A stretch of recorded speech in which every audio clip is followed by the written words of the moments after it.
This piece, the stiffener is all burnished real nice.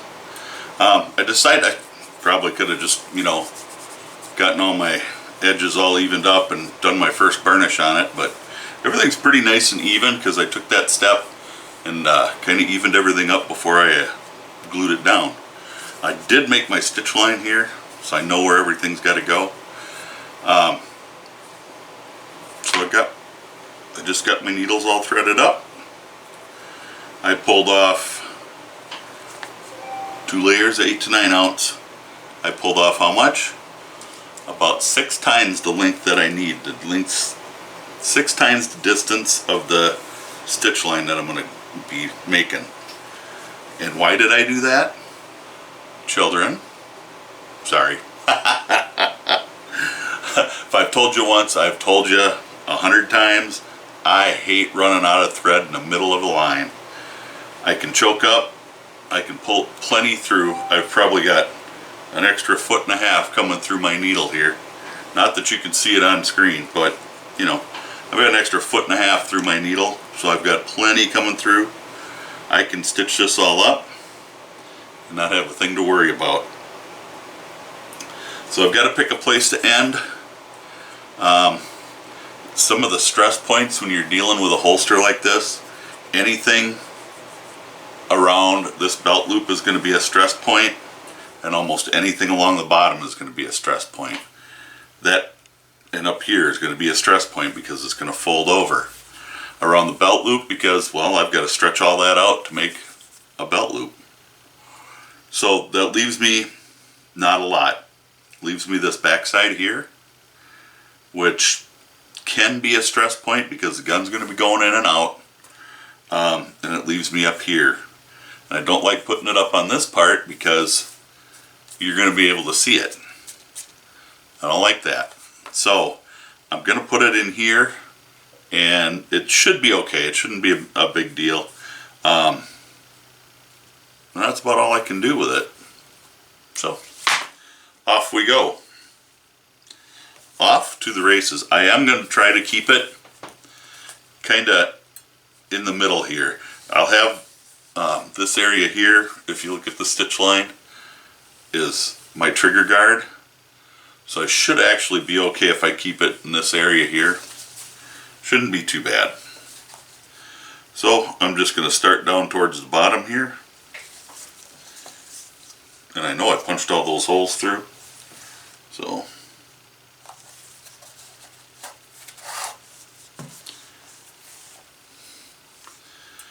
and again, when I'm doing holsters, I just, I've kind of always just done them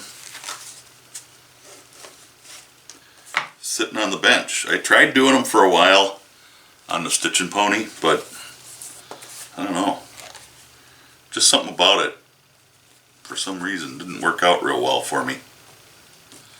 So this is kind of long, and it would be easier in the pony, but my pony is over there, and I'm over here. And I have to move stools and all kinds of crap around. And my pony isn't really set up for doing. It's in a position, and it's kind of designed for doing wallets. So one of these days I'll make a new Stitch 'n Pony for holsters.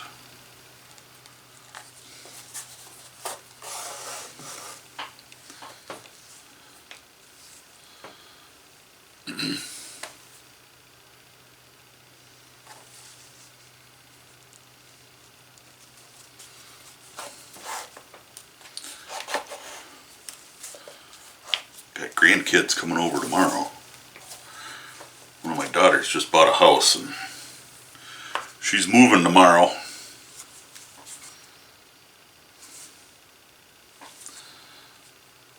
Moving or painting, or I don't know what the heck they're doing.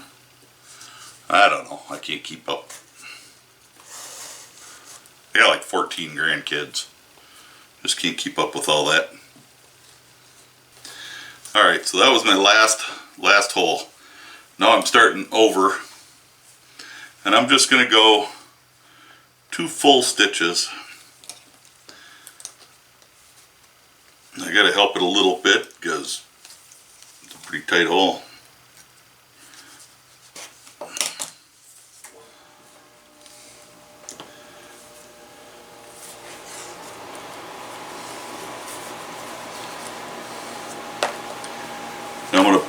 everything, and hopefully I don't pierce any threads going through, but with this heavy a thread, you almost can't avoid it. So it is braided thread, so it's not gonna, it shouldn't damage the thread. It should go through the braid, and it should be just fine. And this I want to pull tight. I want to pull it good and tight.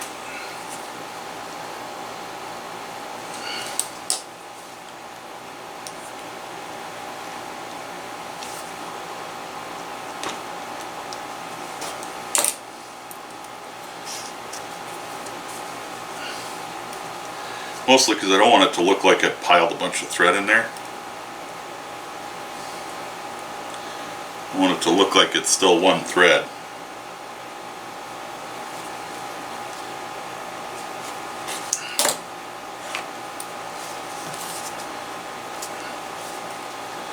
So there's 2 full stitches, and then I'm just going to go through with this thread so that it's on the back side.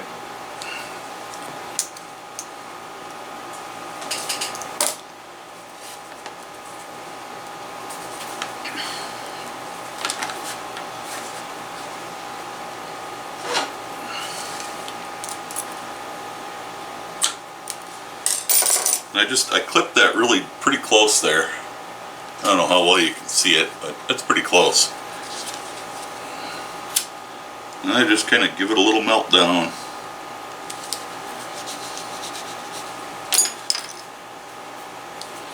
And then you can hardly see where it was.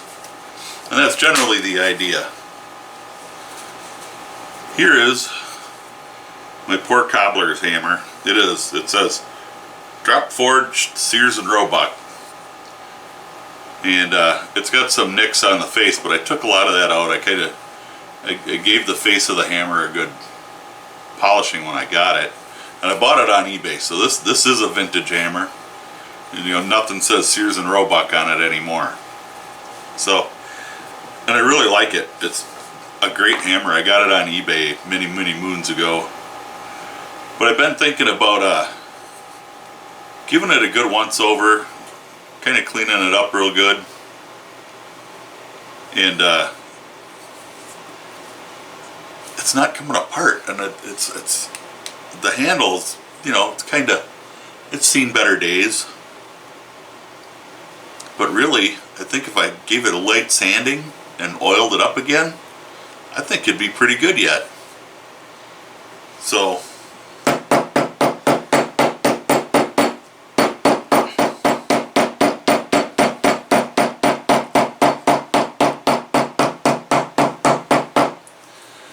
we do a little restoration video on the Sears and Roebuck cobbler's hammer? I don't know. Maybe. We'll have to think about that. It could be a fun little video. That, or I might pick another one up, just so I got another one. I've had this for a long time.